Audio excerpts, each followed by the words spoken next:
আপনার সন্তানকে যদি সূরা ফাতিহা এই সুরে শিখাতে চান, এই ভিডিওটা 500 বার যদি আপনার সন্তানকে শোনান, তাহলে আমাদের বিশ্বাস, আমরা যেটা করি, একদম হুবাহু রায়হানের মতো এই সুরে এই সূরা ফাতিহা পড়া শিখে যাবে ইনশাআল্লাহ। এজন্য যারা আর রায়হানে আসতে পারেন না, তাদের জন্য এই ভিডিওগুলো আমরা দেই।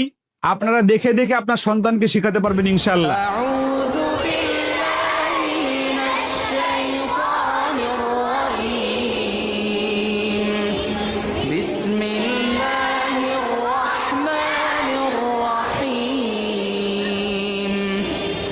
الحمد